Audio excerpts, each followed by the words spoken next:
I'm Natalie Weeder. I'm Amanda Kahn. And we're at Columbia Business School class of 2010, as well as co-chairs for this year's conference. This is the 8th year that the school has sponsored this conference, and we've heard that every year it gets better and better. Today's shaping up to be an exciting one. We have some fabulous speakers and some really high-energy entrepreneurial people with whom to network. Our goal today is to discuss how socially and environmentally minded businesses have and can become successful. This concept is more important than ever as our economy is starting to rebound, companies are reinventing themselves, and developing sustainable and competitive advantages through a myriad of business ideas that we'll discuss today.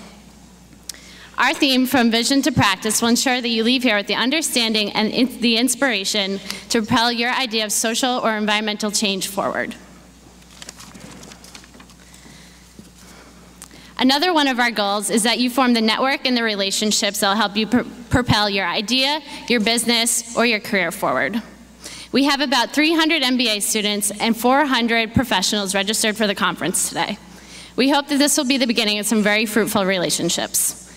Please use the networking and the break periods to get to know each other. And to this end, you'll see that all your name tags are color-coded by interest categories. The lunch table seating will also be organized by interest categories. We've worked hard to minimize our environmental impact, but we need your help to ensure our success. 3 highlights are, first, we have arranged for our lunch to be composted. Directions on how to do this will be posted above the compost bins, and the volunteers around the lunchroom will also be able to help. Secondly, we'd like to reuse the name tags, so we'll be collecting them at the end of the day. We're also going to recycle the conference booklets. If you don't choose to keep yours, please leave these with us as well. Finally, we have an amazing opportunity to present. Columbia Business School's Executive Education Program has generously offered to raffle off a seat in a nonprofit class for middle management. The seat is worth $3,500, but you can get it for just $10 for a raffle ticket. The drawing will take place this evening at the cocktail reception, and the winner will also be contacted personally. So please, if you haven't done so already, right outside those double doors opposite the registration tables, and please purchase a ticket. Now, it's my honor to introduce our new director of the Social Enterprise Program. Ray Fisman is the Lambert Family Professor of Social Enterprise and the Director of the Social Enterprise Program at Columbia Business School, where he teaches the core course in managerial economics and an elective on doing business in the developing world. Ray received his PhD in business economics from Harvard University and worked as a consultant in the Africa division of the World Bank for a year before moving to Columbia in 1999. Ray's research on topics ranging from corruption to the economics of altruism to racial preferences in dating has been published in leading economic journals. His work has been covered widely in the popular press, from Maureen Dowd's column in the New York Times to Al Jazeera to the Shanghai Daily. He also writes a monthly column for Slate magazine. His first book, Economic Gangsters, was published in 2008. And so, Ray Fisman.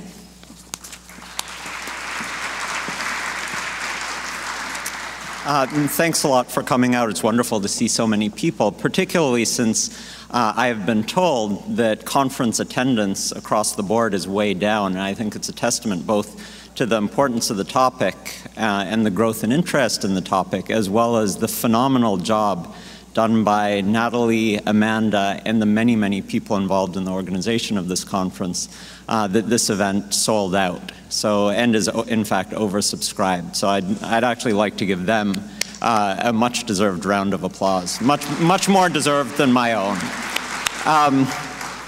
I'll be very brief because I want to give maximum time to the slate of speakers that will be coming out in just a moment. But before I do, I just want to say a few words about what we are trying to accomplish at Columbia Business School in social enterprise and why we think it is quite appropriate that this sort of event, that we serve as a venue for this sort of event. As I've already mentioned, there's been enormous growth in interest in social enterprise in recent years, but there are also a lot of questions that remain to be answered. There will always be unresolved questions. You know, there's obviously the sense out there in the ether that there's some concordance between business and social interests. That's how we get phrases like doing well by doing good. But where exactly do these overlaps lie? And there will inevitably be tensions between business interests, profitability, and what's good for society, and how do we manage these tensions? One hears a lot the term scalability and scaling up. How can we better understand what types of enterprises are scalable and how to scale them? Again, one hears a lot about social impact evaluation, and different organizations take different approaches to figuring out what their social footprint is, and what are the differences and commonalities across these, and what are the best practices we might put forth out in the world where there are constrained time and resources. So what we're trying to do here, first and foremost, as an academic institution, we are educating future leaders in this space. We also are a source, we wish to be a source of ideas and innovation. That's the nature of being an academic institution. So the purpose here today is to bring together students, practitioners, academics, so we can mix amongst ourselves. You've already heard the emphasis on networking and, if you like, corridor talk, and learning from one another to try to come up with some of the answers to these enormously important questions. Now, the theme of the conference, From Vision to Practice, puts an emphasis on actually figuring out what works on the ground. I think we have a lot of big picture statements about what might or might not work, and what we'd like to do is get down to specifics. And having said that, I'm now going to give a very brief introduction to the moderator of the opening session. She is one of these people. I am not one of them, but she is one of these people who has a list of accomplishments that is far too long to list. You just heard a complete cataloging of all of my achievements, so it's clearly not the case for me. Among other things, she was named by Forbes as one of the 100 most influential women in business in 2004-2005. From 1990 to 2006, she was president of Women's World Banking and really took that organization to prominence. She now runs an organization called Enterprise Solutions to Poverty, which is very much focused on figuring out how low-income people can be integrated into economic activity around the world as suppliers, as consumers, and as distributors. So without further ado, or as the saying goes, Nancy Barry.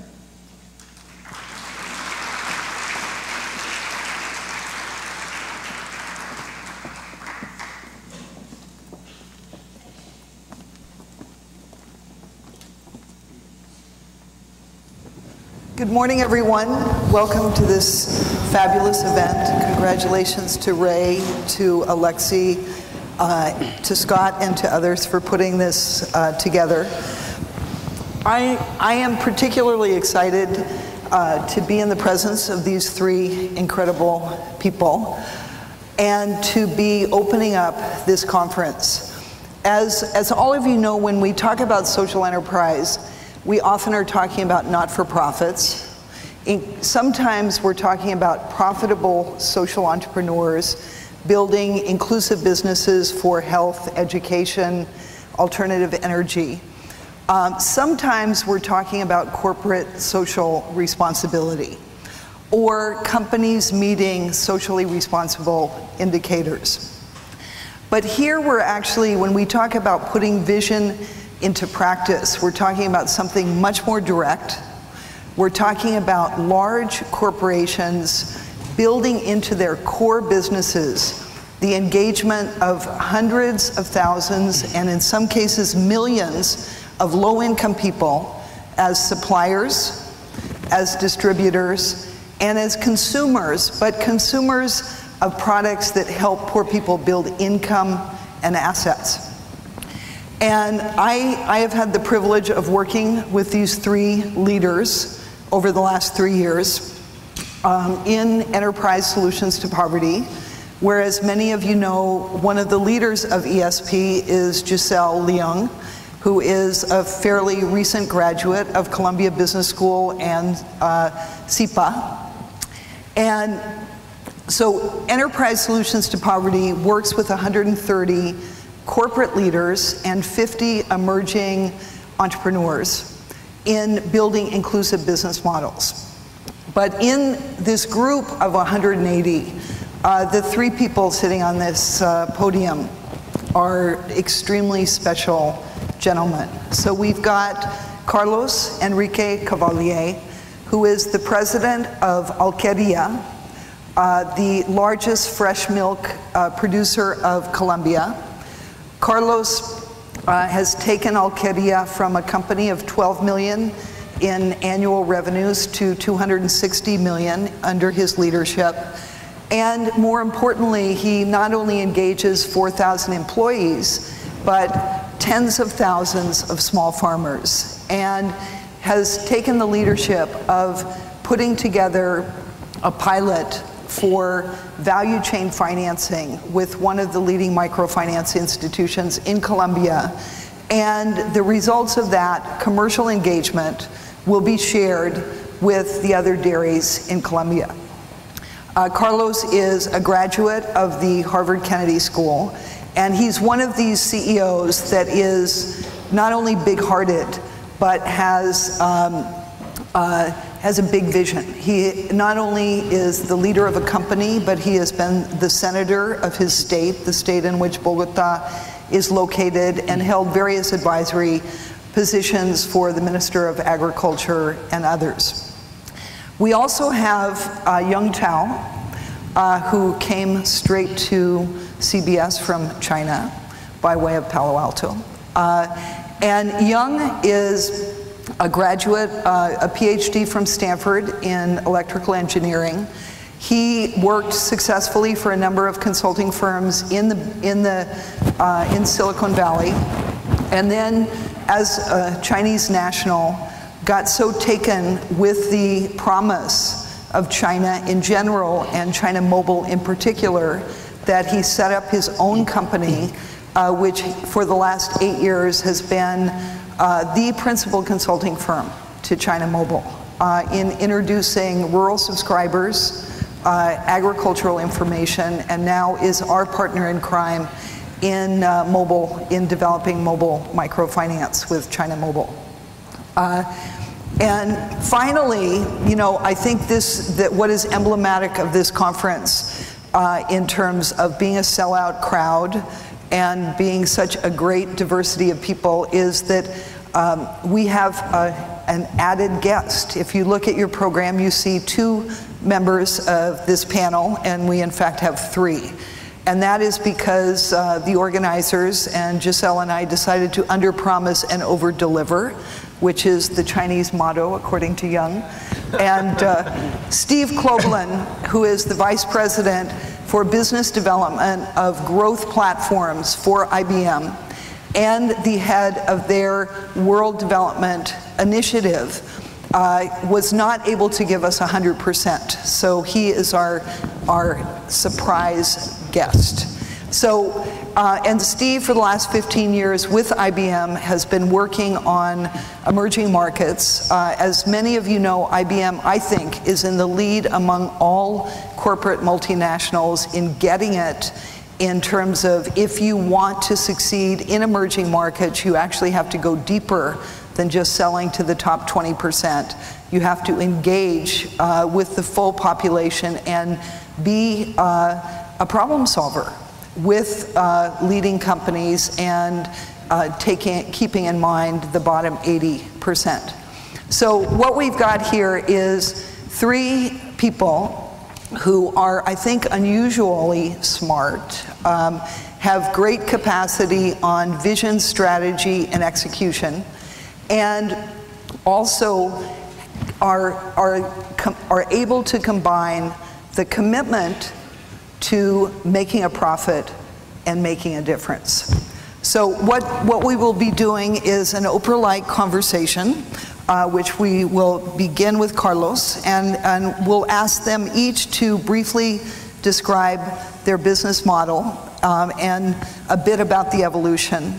And then we hope at the end of this conversation to have 10 or 15 minutes where you can ask your questions and make your comments. Thank you very much. Carlos. Thank you, Nancy. What we have done at Korea is to find a way of reaching consumers through UHT processes and cheaper ways and cheaper packaging and more flexible income. And that has been our road to growth in the last 16 years, as Nancy has explained. We also grown from a family company, a small family company business, to a large national player, growing from maybe 100 farmers to probably about 3,500 farmers.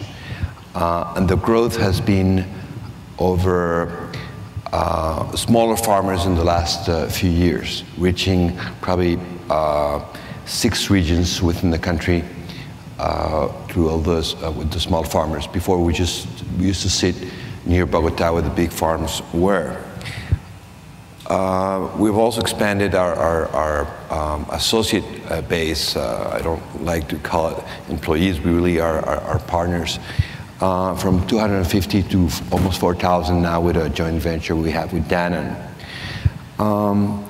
Our main motivation in business, I landed in business after a crisis of working at the Ministry of Justice in Colombia and being head of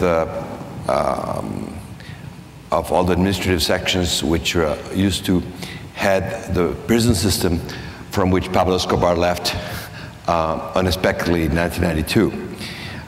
So after dropping a political career, I came by accident to business, but as Nancy explained, with a very different expectation from what I had learned from my counterparts across the river at Harvard.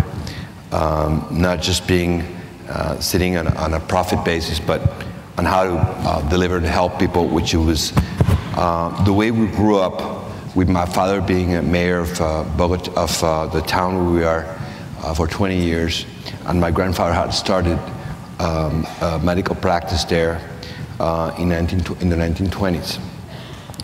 So we really grew trying to reach people with very good quality milk and a new technology and a model that diversified all the way from the farmer base to the production technology, all the way to distribution, looking for and finding new ways to distribute the milk. And that has been how we've been able to grow there.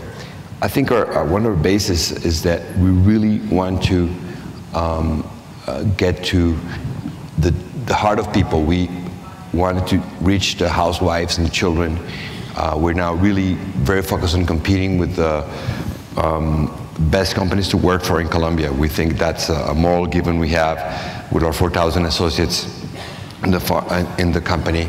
And eventually, as Nancy has pushed me in the pool of social enterprise solutions of poverty, really reaching many more small farmers and try to understand their economics, to bring up their income to a higher level with the same resources they have, probably, but better utilized than they are right now. Thank you, Carlos. Yo. Thank you, everyone, for giving me this opportunity to share with you what we've been doing in China. I think maybe one of two of the bigger innovations we've tried in China in terms of more inclusive businesses is the mobile phone expansion into the countryside of China in terms of voice, and then later on we added the agricultural information systems to the mobile phone users. And then now we're just starting to rolling out the microfinance on top of the mobile phone systems in rural China. The story kind of started about 5 years ago. At that time, China has about 200 million customers. No, my China Mobile group, because we say that many things it's easy said than done. My firm, which is SDR Group, is doing the easy part, the said. So because we support and we make recommendations to China Mobile, they're doing the dumb part, which is the most difficult. So 5 years ago, when China Mobile has the 200 million customers, and then at some point the leadership of the group were asking us, where is the next 200, 300 million customers are going to come from? So we've decided to do a study, and then we realized at that time that maybe the next big wave of customers will be from the rural China. And we did our study, and we found out that indeed that's going to be the case. But that's the easy part. And then when we try to roll that out, I remember now it looks so easy in retrospect, but when we started the communications, we got a lot of resistance and criticism, as well as many doubts from the Wall Street analyst, because China Mobile is one of the flagship companies in China that are listed and ADR'd in New York. So the analysts' opinions are very, very important. And they were all saying that, there's Vodafone, Verizon, and everyone, but if you look at the potential ARPUs, which is the average use rates and average spending per month per user, it's going to be so low that how can you make that profitable? And then if you're not profitable, you are not only going to lose money, but you will not be sustainable in rural China.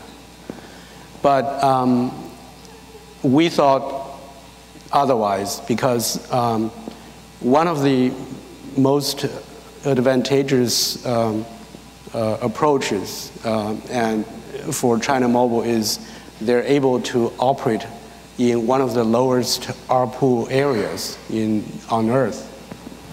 So we wrote it out in any case.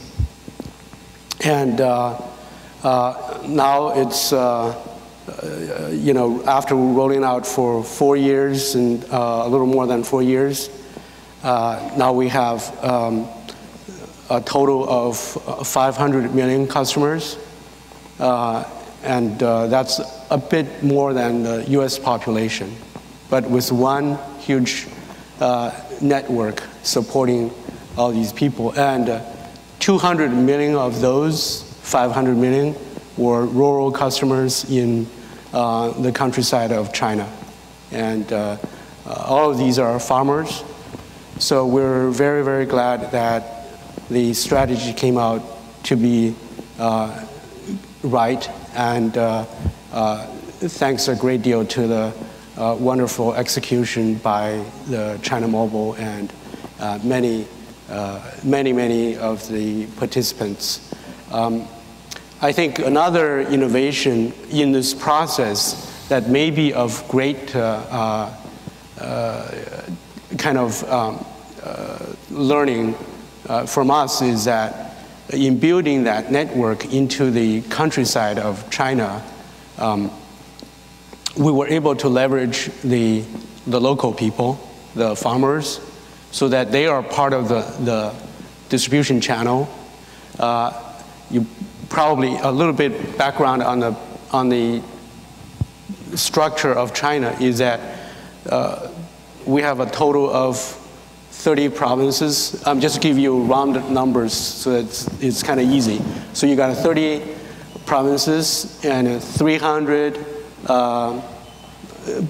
major cities, and then you have roughly 3,000 counties, and then you have 600,000 of the townships.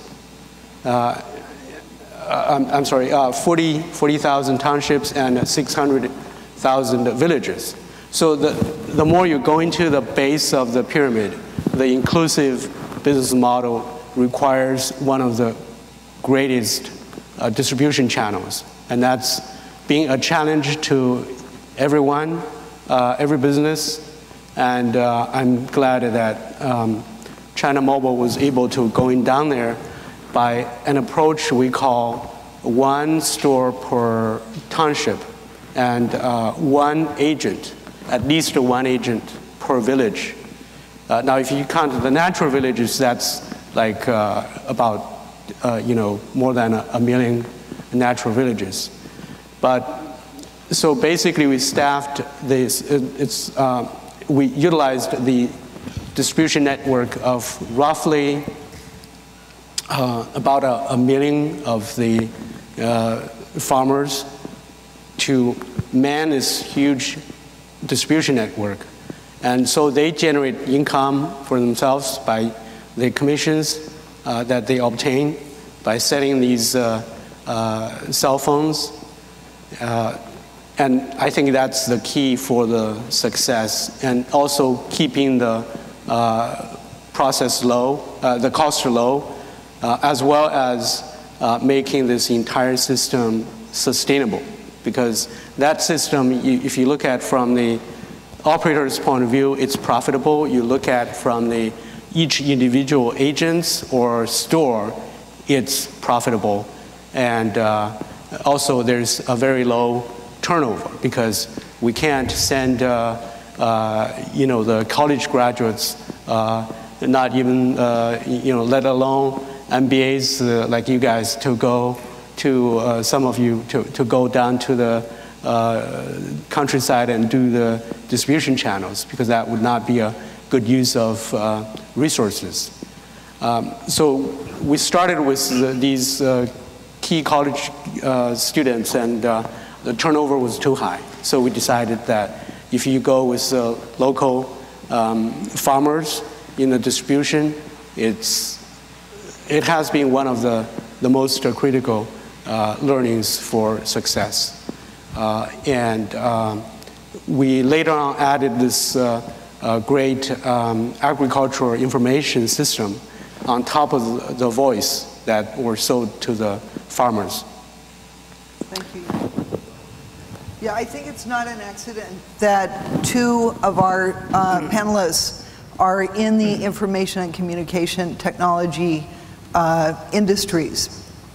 Because if you look at whether you're trying to manage engagement of hundreds of thousands of farmers, or hundreds of thousands of Avon ladies, or hundreds of thousands of microfinance clients, you cannot do that without information and communication technology. And the person that is really leading that charge globally is sitting to my right. Steve?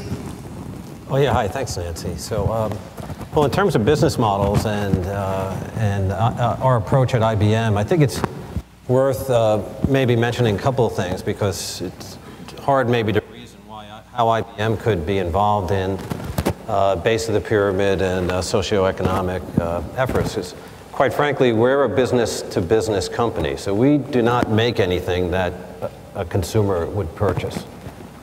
So we're just not in that realm. So we don't deal with that end of the market. We sell to companies and help enable companies and governments. The other thing too to mention is that we have been a multinational company, but we're moving more and more towards what we view as a globally integrated enterprise. So over the last 4 or 5 years, we've actually divested ourselves of over a third of our business. So we've sold off $30 or $40 billion worth of revenue.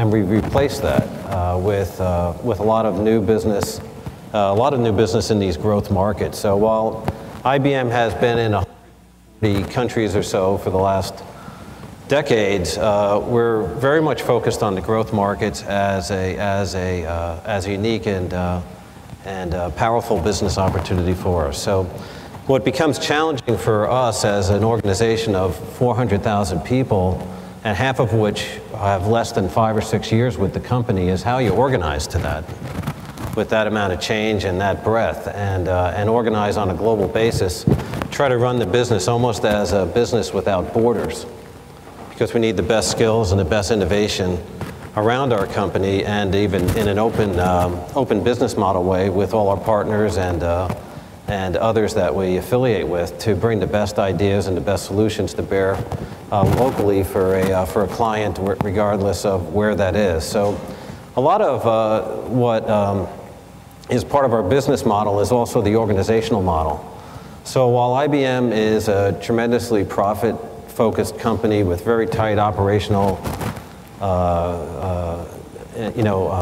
procedures and organizational model, what's happened a lot over the last 5 or 6 years is really driven up the volume on being a values-based organization and organized around a common set of values. And what we found, and what's really encouraging, is that what the people at IBM would like to work on are things that have a social outcome. So a few years ago, we opened up really our strategy process to the company, in the company, to all of our employees and all of our clients and academics and members of government, and ran a 3-day blog and asked, what are the things IBM should be working on? The CEO and chairman said, I'll put $100 million down for the 10 best ideas that the world could tell us, our employees could tell us what we should work on. And what was really encouraging to us and to me was that more than half of those things involved green tech and clean tech and greener technologies and environment and in energy systems and healthcare systems and education systems that are much more inclusive.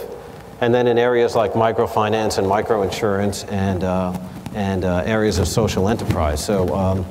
So with that as a way to bring everybody on board and sort of organize the company and our, I'll say the ecosystem of partners that we work with, I've been leading an effort that involves a social network of 300 folks inside of IBM, but more than twice that externally, focused on items that would drive productive solutions for the bottom of the socioeconomic pyramid.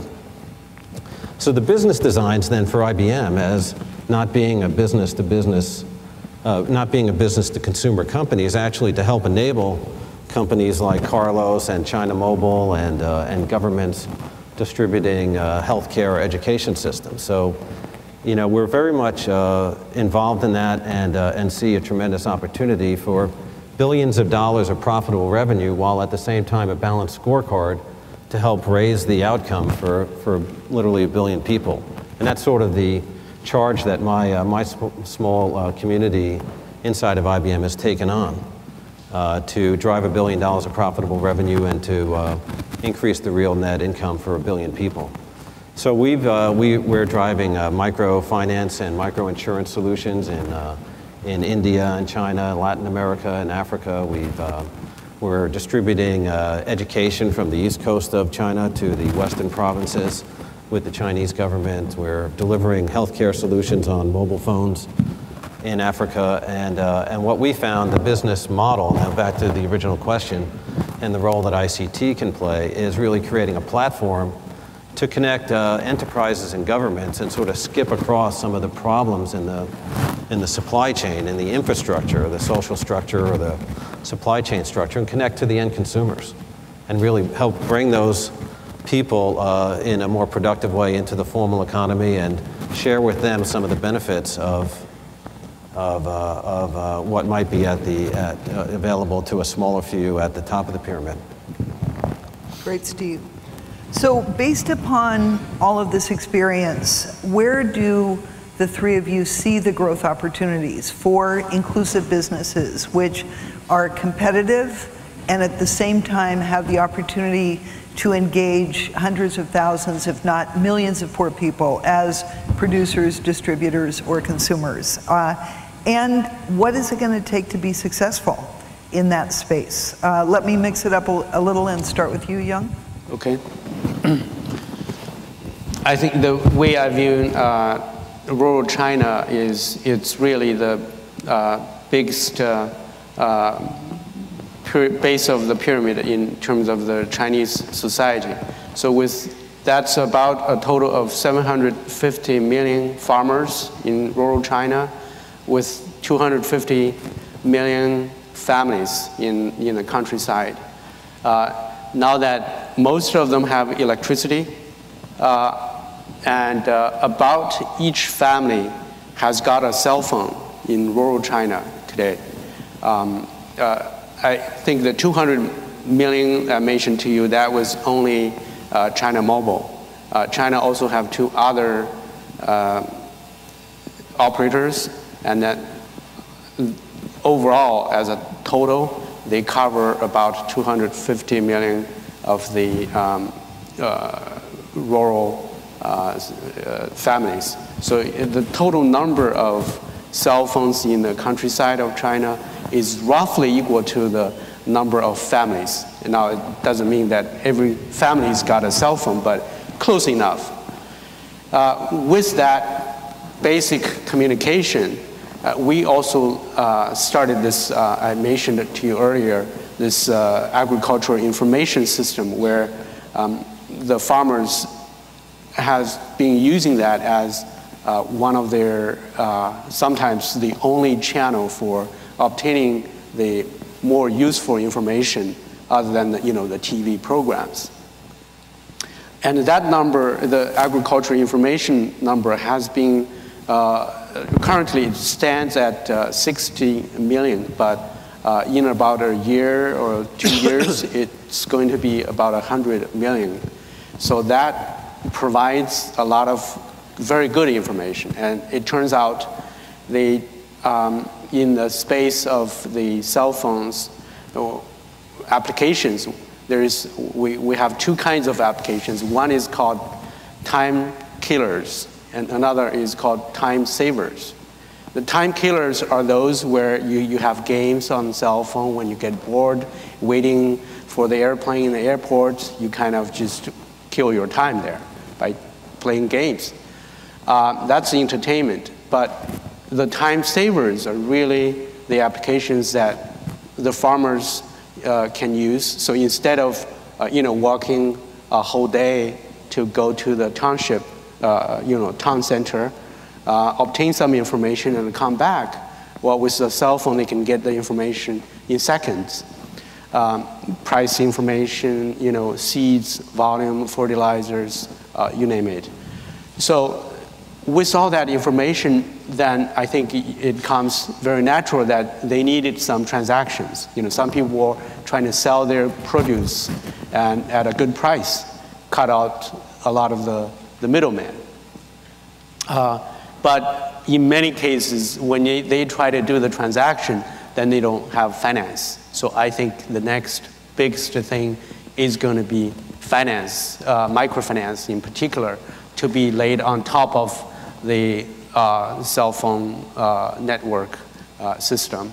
And that's been, we've been working at that in the last, with the great help of Nancy and ESP for more than 2 years. But we're making some very good progress in terms of first to obtain a payment approach through the entire rural China. So now the farmers are actually more advanced in terms of using the cell phone for time-saving applications than many people in the cities, because that's the only way, out of necessity, that they have to learn how to use the cell phones. And the village store guy, the agents, help them to coach on how to use these device. And in terms of educating them on The banking and finance, though, it's a little different from educating them using the cell phone for voice and information, because I have found that the people's habits about finance and banking is a lot more deep-rooted than their habits about using cell phones and information. We had a huge, long tradition in China where people, in terms of the farmers, about only a quarter of them have banking accounts. And when we checked with some people in the countryside, they said, well, the banks are for rich people. If you don't have money, we don't have money, we don't need a bank. I think in the US, it's sort of the opposite. If you don't have money, that's why you need the bank. But we're still learning that, try to mix all that, the financial habits. So there's a lot of challenges in terms of trying to roll this microfinance on top of the mobile network.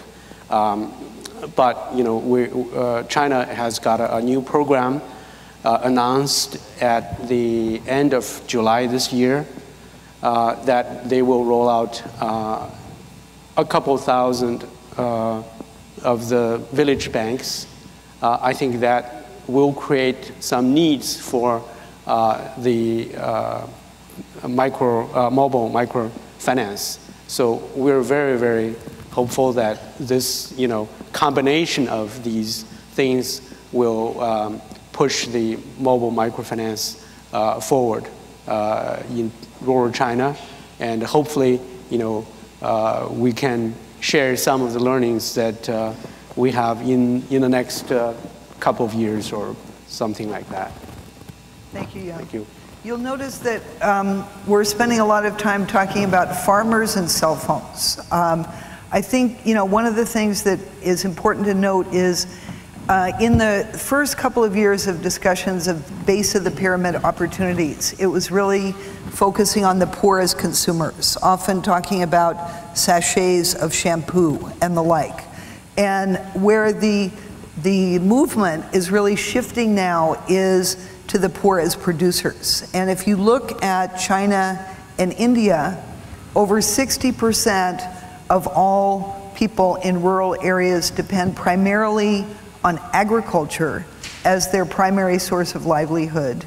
Most of them have an acre or less of land.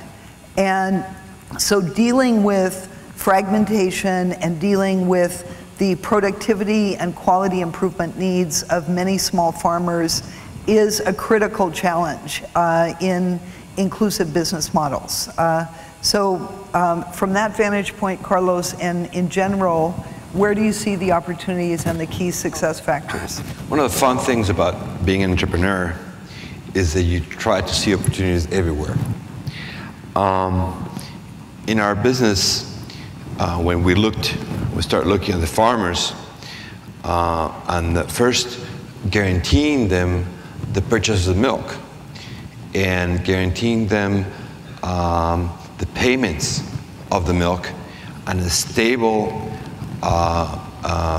flow of income from a company that we're brought to be rated now AA's, and we've issued bonds at a AAA's in Colombia, means also for them that the risk involved in us obviously stumbling into problems, cash flow problems or business problems, is a lot lower. But we see a couple different ways to reach today to them in terms of income. First, let me say that what you're saying, Colombia has really grown to a more urban country in many ways, partly because of the violence over the last 50 years. But still, about 60% of the poor people in Colombia live in the countryside, below poverty levels. And the dairy industry is the second largest sector within agriculture. So we have a big possibility of having a a huge impact on their incomes. We can really grow that impact first by trying to increase productivity of their farms by having more cows per hectare and more litters per cow to increase the output and eventually their income. That's on one side.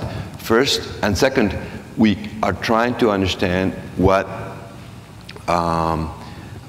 inputs of fertilizers, or vaccines or pharmaceuticals they need for the herds, and try to skip the middleman so we can really give them better prices and more accessible items to those farmers. Third, what really makes those farmers very competitive and poor is that they're way out on the value chain and way out in geography. So sometimes the costs issues they face are lower than the cost of bringing the milk from their farms to the urban areas. So we're really working hard to try to understand how to put cold milk tanks that are cooperative, and then be able to pick up the milk maybe every 2 days instead of twice a day.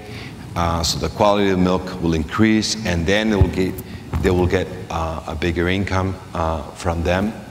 And but you go all the way from that production part, and Nancy was talking to all the consumer part as well, providing them, as we mentioned, with good quality milk, where we're now developing products that have the same protein and calorie intake, good taste, and farm products, but at lower prices than are available in the market. One of the funny things about development is not that we discovered about development, is that sometimes in developing countries is not that people have less money. Of course they do, but it's that the things that are available, or the items that are available for purchase in developing countries, are much higher prices than in developed countries. So that drives sort of the negative wheel in terms of what people can purchase with the money. So it goes down all the way instead of going up, the wheel going up of positive incentives. If we're able to bring down prices and increase productivity, then people have more money to not only bring their incomes up, but to access to more productive items, either in production or in consumption. And one of the objectives we have taken on with this process with SEP, with Social Enterprise Solutions to Poverty, is also to have the small farmers to be more competitive, and eventually to bring the prices down of milk further, and able to extend those prices to consumers in the cities for lower prices of milk. And right now in Colombia, we're obviously with the overvaluation of the peso, which is the second or third more overvalued currency in the world in the last few weeks. The price of milk, of a liter of milk, is going up to almost 50 cents, whereas you've seen in Belgium it's 23 cents or 22 cents. So it's a very protective system, which in a way it should appear as a very good thing for farmers, but in a way it's a protection that will hurt them in the long term. So we're trying to bring more competitiveness to the sector, and so that their productivity increases are also a part of what we can extend to consumers in the cities in the long term. Great, Carlos. Steve.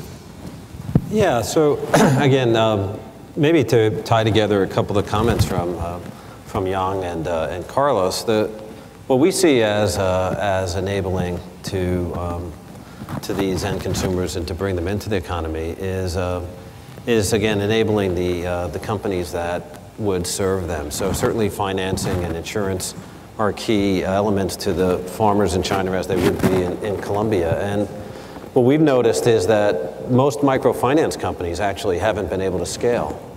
So the way that we can help in this solution is to actually provide scalable solutions and are delivering scalable solutions to enable greater efficiency for microfinance organizations, both in their back office operations and in their distribution systems. So in our role, having a second order effect, we think that we can actually help China Mobile. We're helping China Mobile succeed then in getting through just at their own company level and make the microfinance organizations actually successful and profitable and able to scale below even though it's been an industry for a long time, it really hasn't reached the level of its potential. So at one level, we think we can help there, and then going to the other end of the spectrum at the farmer level, in parallel to what Carlos is saying, we're working with Amul, who's a large cooperative of farmers in India, I think 30 million strong, and we're taking an approach, almost an empathetic design approach. So we have our social scientists, our anthropologists and ethnographers out in the villages trying to understand what would help them at their level and how to drive adoption so that they would perceive this to be valuable solutions.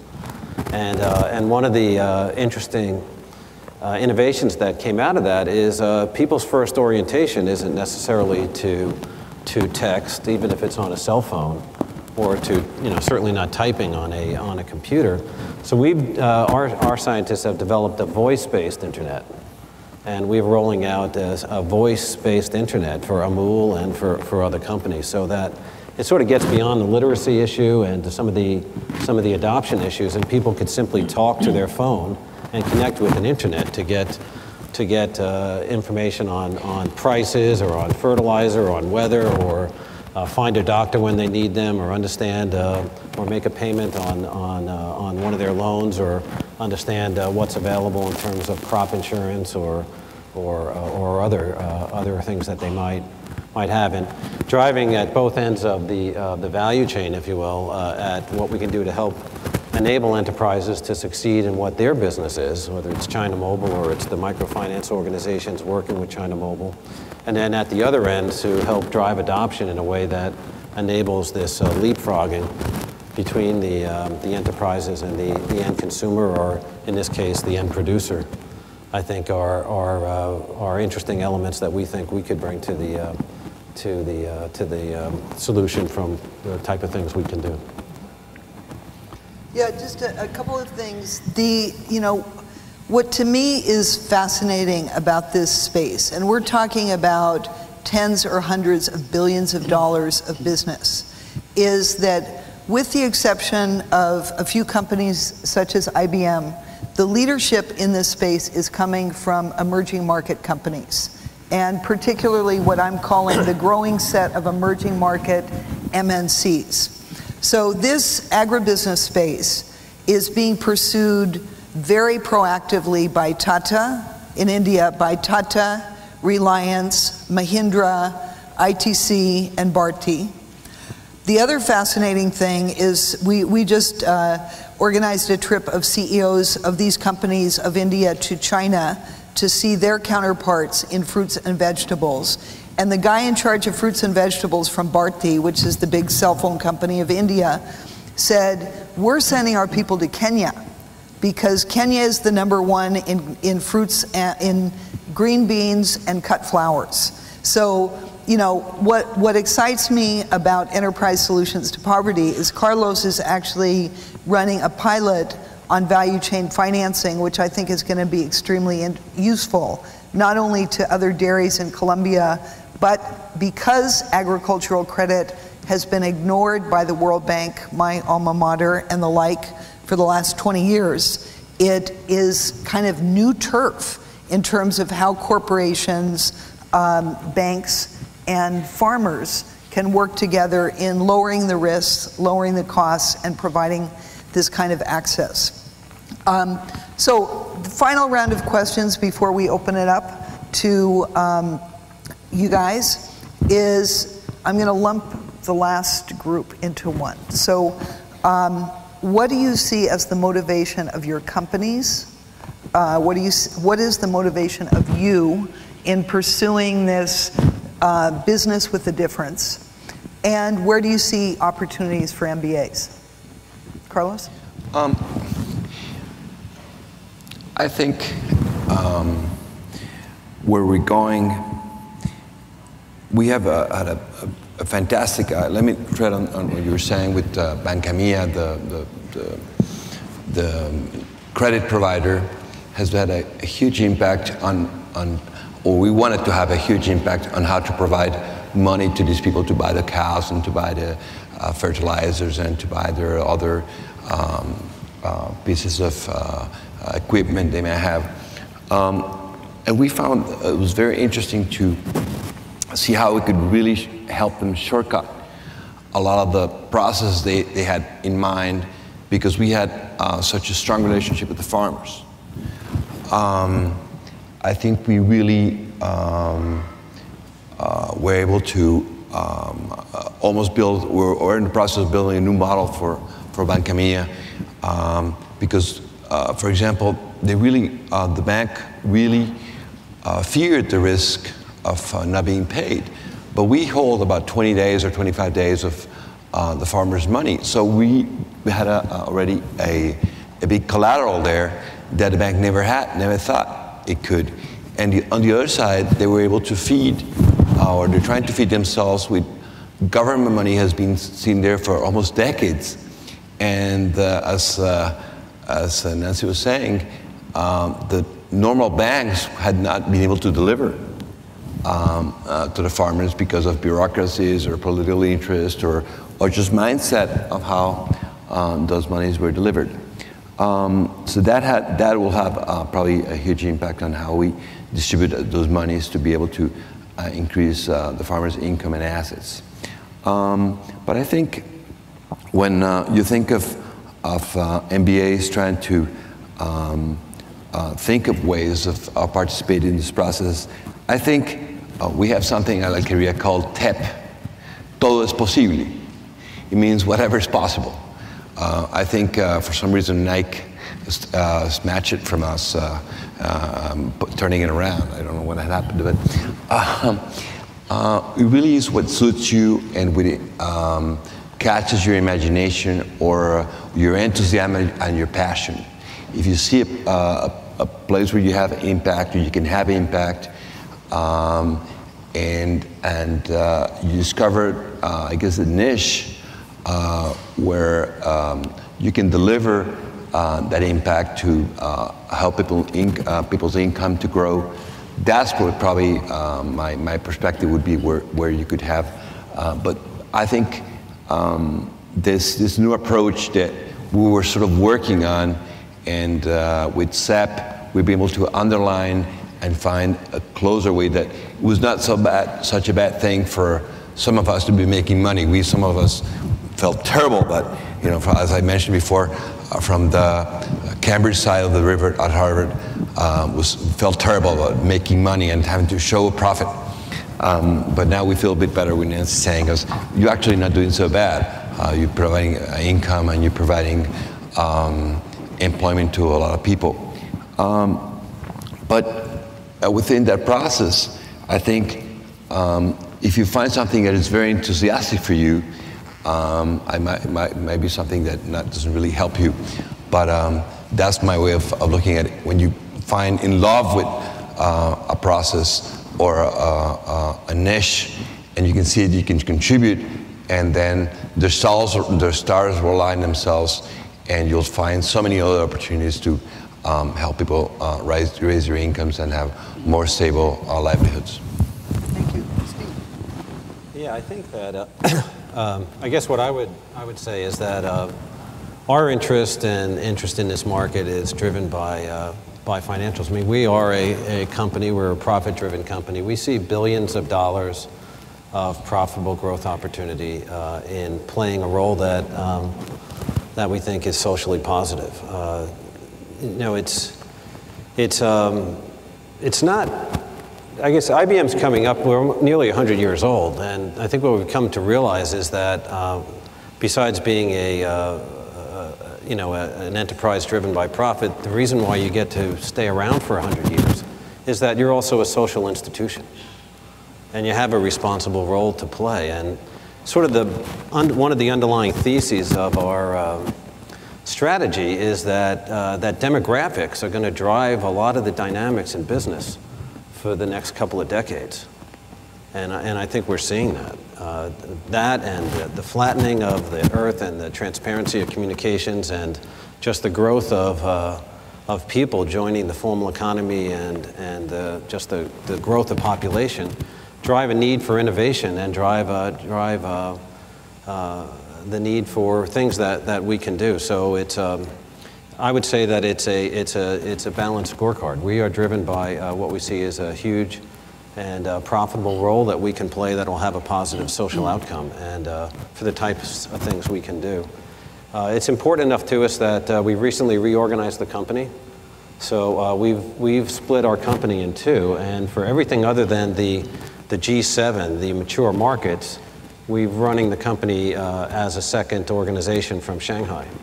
So for the other 133 countries that we participate in around the world, it's actually being run separately because we recognize that it's an important, not only just an important growth market, but it takes different business models and different investment models and different forms of collaboration to succeed. So what excites me is both of those, is the ability to scale solutions because they're profitable, and it's a worthwhile investment for our shareholders to invest in, and we can see a profitable return. And we think that with the role we play, because we work through others, we can apply tremendous lever to the problems.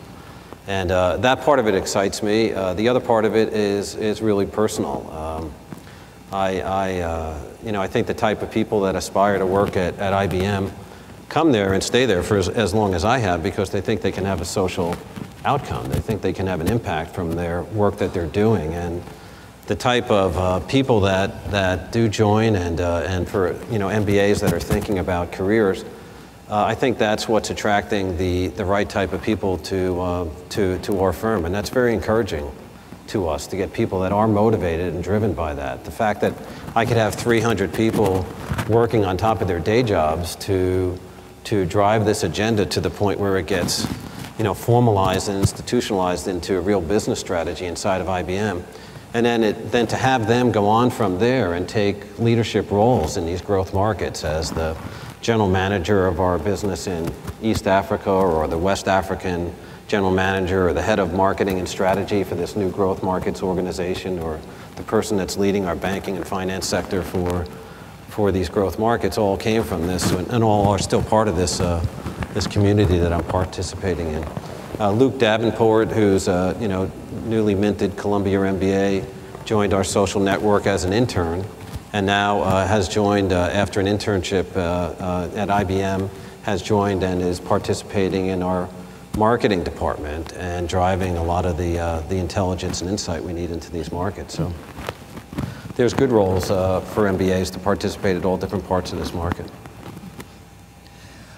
What I learned over my life at the World Bank, Women's World Banking, and now Enterprise Solutions to Poverty is that if it's not financially sustainable, which means profitable, chances are it's not going to grow, which means it's not going to make a dent in the problem of poverty. So if we've got 2.5 million people making less than $2 a day, how are we going to solve that problem? And what I find exciting is that MBAs graduating today have great opportunities. You do not have to go into traditional consulting or into the diminishing number of traditional finance jobs.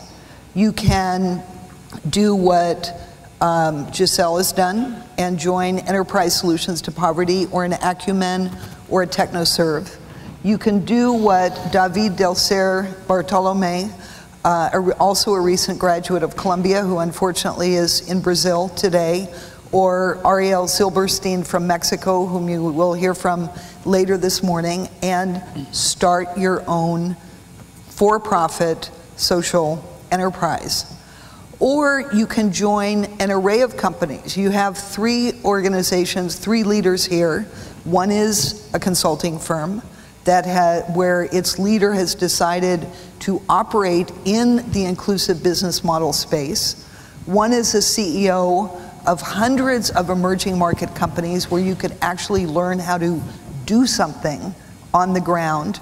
And one is somebody who has led from the upper middle, but really for the last 15 years. So that means probably from the lower middle rising to the upper middle in one of the world's largest leading multinational corporations, and figure out how to make that elephant dance. So I'm going to open it up for a few moments of comments and questions, and thank you all, and thank you for your participation. Comments and questions? Yes, please. Do we have a roving mic, or should we just speak up? Speak up. Okay. I've got a question for Mr. Young and Mr. Cavallier. You were both talking about practical applications, which I associate very much with the 2 founding microcredits in Bangladesh, Muhammad Yunus's Grameen and Faisal Ahmed's Grant. Both of them are many years into those applications. So I'm wondering if you already connected that knowledge, because both those areas are things that Bangladesh has been many years into. Okay. Yes, we're very much aware of that through our good friend Nancy Berry. I'll just speak a little bit about their impact in China. Mr. Yunus has been a really well-known figure in China, but I think his biggest contribution is creating the awareness of microfinance, and so that people realize, hey, the farmers are maybe poor, but they're poor in wealth and economic resources, but not poor in integrity. They actually are doing well. They're better in good times and bad times. They're good people, and they're an equal human being. So I think he created that, and the so-called Poor's Bank. I'd like to call that really inclusive, banking or services. So he's been doing a great job for creating that awareness. So not only the elites of the business elites of the country are aware, but also many farmers are practicing some of the things he's doing. But the second one is that what he has done in Bangladesh and many other models around the world, it will have to be adapted to the local habits and be integrated together with the local culture in order for it to work. One of the things one example in China was there was an example of a loan that's done in this microfinance organization, and the people, when they started this loan payment, they have forgotten or they didn't know that they need to pay the loan. And part of that was because previously it was created, their habits was created by NGO, where they just hand out the money. People didn't have the habits of knowing that you have to repay the loan. A loan is something you have to repay back. So a lot of the situations really we need to adapt. But we've been trying to learn a great deal, and China has realized it's kind of later in this microfinance game. They've been busy, in the past couple of decades, busy, developing the urban and urbanization. But this microfinance, I think, will catch up a great deal. Thank you, Young. Let's ask for another question because we're running out of time. Yes, please.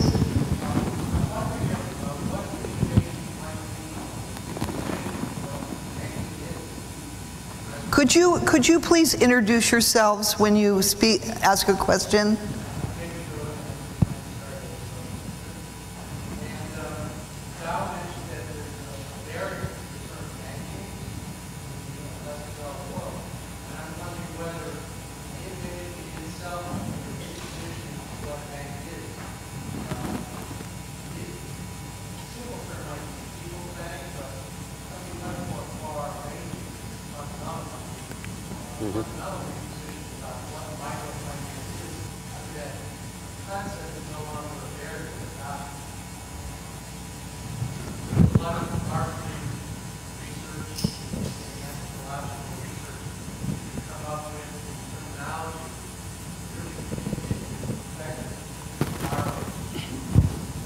Thank you. I think that's a comment more than a question. Other questions?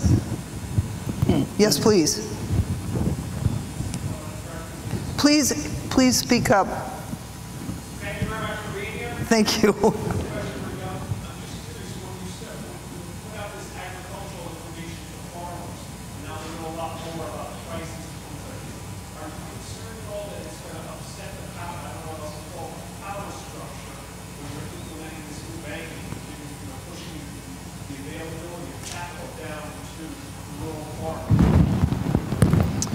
I'm not sure I understand your question. You think the information system is going to change the power structure, or what? Well, yes. You're giving financial information, financial capability to the local farmer. Yes. There are a lot of middlemen, typically, in emerging markets that get in the way of that. Are you concerned at all about that? Very good question. Well, yes, and in China, the financial services in the rural parts of China has been kind of lagging. But your comments about the middleman in terms of the value chain, there's a lot. They get, they really are something that they have to learn. But you have to think that they've used to be just, getting too high a profit at the cost of the farmers. There were a lot of Chinese middlemen, Japanese and so on, who wants some of the produce and those high economic value products were, like in Asia, some Chinese medicine or some very rare, herbs that are good for seasoning or for health, nutritional purposes. They were very high priced, but the farmers didn't know that. So people come to the village and collect them at a very, very cheap price, and they sold in Japan for 100 times of the cost they collect from the village. So we felt that they could share that benefits and also make it more efficient because for the farmers. So it's going to be rebalancing that. But I think that what they did previously was at a smaller scale, but now you're making it at a much bigger scale and make a lot more people have the benefit of participating in this market. So in closing, I think the answer to your question is yes. The whole notion of price transparency is a radically revolutionary concept in terms of changing power dynamics. And one of the great examples of dealing with this, because you can face resistance among the middlemen, those that have held the power in the past, is ITC in India. ITC is a leading agribusiness. It's a $3 billion business. $1 billion of that is in what they call Ichopal and Sagars, which deal with 4 million small farmers in 40,000 villages of India. And Shiv Kumar could be at this table in terms of being a very brilliant, very committed CEO of agribusiness in ITC. And the Ichopal actually is a guy and an internet piece where they actually give away information on agricultural prices, weather, markets for free as a loss leader in their input supply and procurement operations, which is their profitable business. But many of these Ichopal operators are formal middlemen. So they have actually understood the realpolitik of rural India and have figured out a way, in some cases, to co-opt the losers, which I think is unusually smart for a large corporation trying to enter rural India. So with that, I think we're going to try to keep this group on time. I'd like to thank from the bottom of my heart these three incredible gentlemen and to thank all of you for inviting us here today. Thank you.